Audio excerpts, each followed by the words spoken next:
आप सबके अंदर में एक उत्कृष्ट उल्लास भाव है कि आज पारस धाम में किस चीज का एक एग्जीबिशन का ओपनिंग है। इसके लिए एक छोटी सी बात कहेंगे हम। एक फैमिली था और उस फैमिली में बहुत अच्छे से पेरेंट्स ने अपने बच्चों का क्या किया था, संस्कारित करने का प्रयत्न किया था। लेकिन जब बच्चे छोटे होते हैं ना, तब तक तो मॉम डैड जो बोलते हैं वो क्या करते हैं, उसे फॉलो करते हैं। लेकिन जैसे वो बच्चा बड़ा होता है, क्या होता है, उसके फ्रेंड्स के साथ बाहर की दुनिया में उसका जाना होता है।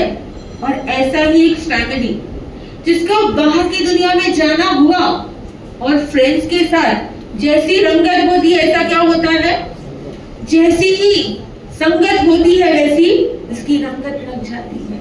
और ऐसा ही हुआ एक व्यक्ति के साथ, जिनके फ्रेंड्स ने पार्टी में उन्हें ड्रिंक्स लेने के लिए, टोबैको लेने के लिए क्या कहा, प्रेशराइज किया। और पहले तो बहुत ना बोली, बहुत बार ना बोला, लेकिन थोड़ा क्या करने, टेस्ट करने। और इसी तरह से उस बच्चे की जर्नी शुरू हुई। धीरे धीरे जैसे जैसे ड्रिंक्स लेते गए, सेल्फ कंट्रोल रहता है या नहीं रहता है, क्या होता है, अपना सेल्फ कंट्रोल चला जाता है। और सेल्फ कंट्रोल के चले जाने के कारण उस बच्चे से एक क्राइम हो जाता है। और जब भी वो क्राइम होता है ना, तो उस बच्चे को क्या करने में आता है, उस युवान को जेल में कैद कर देते। संस्कारित परिवार था, लेकिन अपने ऊपर सेल्फ कंट्रोल न रहा और उसे क्या करने में आया, उसे जेल में कैद कर देते। लेकिन वह जेल का जो जेलर था ना, वो बहुत स्पिरिचुअल, बहुत आध्यात्मिक था।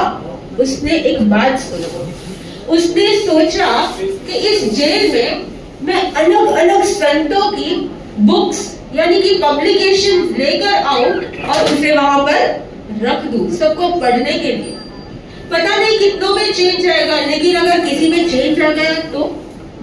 और ऐसा ही हुआ उस युवान के साथ। उसने क्या किया, एक बुक हाथ में ली और पढ़ने की शुरुआत की। जैसे जैसे वो पढ़ता गया, वैसे वैसे उसका सेल्फ इंट्रोस्पेक्शन बढ़ता गया। उसकी चिंतन धारा कि मैं क्या था, मैं कैसा था, और मुझे कितने अच्छे संस्कार दिए थे मेरे पेरेंट्स ने, और मैं कैसा हो गया।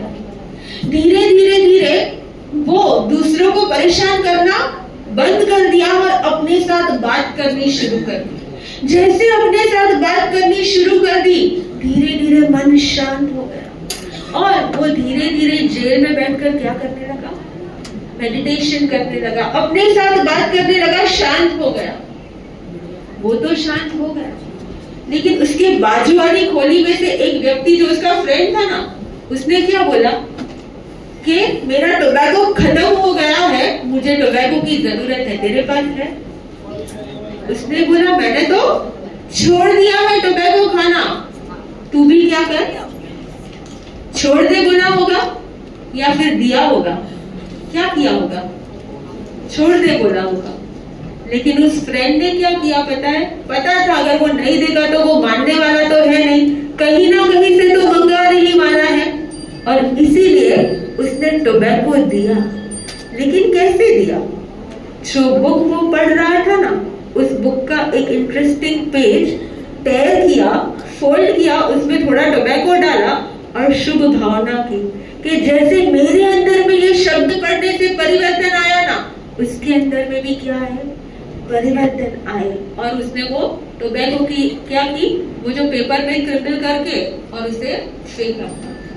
जैसे ही सामने उसके फ्रेंड ने टोबैको खाया और पेपर को खोला और पढ़ने की शुरुआत। एक दिन, दूसरा दिन, तीसरा दिन, 5-6 दिन लगातार, और उसके फ्रेंड में भी क्या, पॉजिटिव एनर्जी में, प्रभु के शब्दों में, संतों की वाणी में यह सामर्थ्य होता है कि व्यक्ति में परिवर्तन लाए।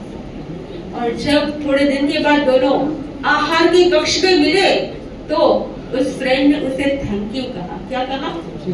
थैंक यू, आपका खूब आभार कि आपने वो टोबैको के साथ वो सत्यवाणी भेजी जिसके कारण मेरे में भी क्या हो गया?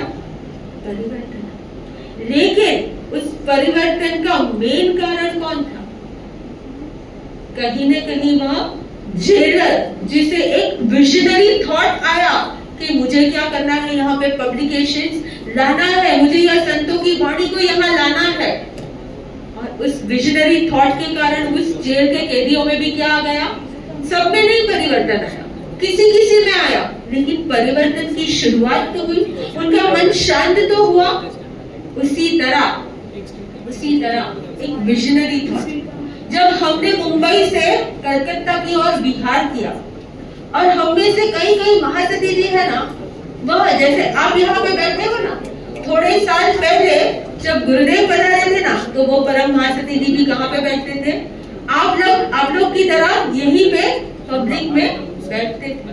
लेकिन प्रभु की वाणी सुन के उनमें भी क्या आया? परम रुजुता जी महासती जी, परम नमस्ते जी महासती जी, परम जिनेशा जी महासती जी, उनमें भी क्या हो गया? परिवर्तन आया। और उनके अंदर एक विजनरी थॉट आया कि महासती जी इस टाइम जब कलकत्ता जा रहे हैं ना, तो कुछ अलग करना है, क्योंकि शायद से प्रवचन सुनकर बड़ों में तो परिवर्तन आ जाता है, लेकिन आज उपाश्रय में देखा जाए तो बड़े लोग ज्यादा आते हैं, बड़ी ज्यादा आते हैं, या फिर युवान और यंग जनरेशन ज्यादा आती है। कहीं ना कहीं वडील लोग ज्यादा उपाश्रय में आते हैं। अगर पूरे इंडिया में देखा जाए तो छोटे बच्चे और युवान वो उपाश्रय में उनका आना क्या हो गया है? कम हो गया है। और इसीलिए हमारे स्तरीय महासती जी का यह भाव था कि इस टाइम कुछ लुक एंड लर्न किया जाए, जिसे देखकर कुछ 3D मॉडल्स बनाए जाए, जिससे लोगों में क्या है? परिवर्तन आए। और आज के यंगस्टर, आज के बच्चे, उनकी 5 इंद्रिय और मन पर कंट्रोल रहता है या नहीं रहता? कंट्रोललेस लाइफ हो गई है या कंट्रोल संयम रहता है? कहीं ना कहीं कंट्रोललेस लाइफ हो गई है। और इसीलिए यह कंट्रोललेस लाइफ से वो कैसे सेल्फ कंट्रोल ला सके ना, उसके लिए essence of senses, where senses meet serenity, जहां पे हमारी सेंसेस एक अद्भुत शांति का अनुभव कर सके ना, उसके ऊपर पूरा एग्जीबिशन बनाने का सारे छोटे छोटे परम महासती जी ने क्या किया है? पुरुषार्थ किया है, जो आप लोग के बीच में कहीं पहले बैठते थे और अभी इस पाठ पर विराजमान होके एक विजनरी थॉट, कुछ नया करना है। और इसीलिए हमारे भाव है कि आप सब भी यह एग्जीबिशन देखे, आप सब में तो परिवर्तन आए, लेकिन आपकी नेक्स्ट जनरेशन भी यह एग्जीबिशन देखने का भाव रखे और उन सब में भी परिवर्तन आए। यह आज के दिन हमारे भाव और गुरु के चरण में प्रार्थना है। धन्यवाद।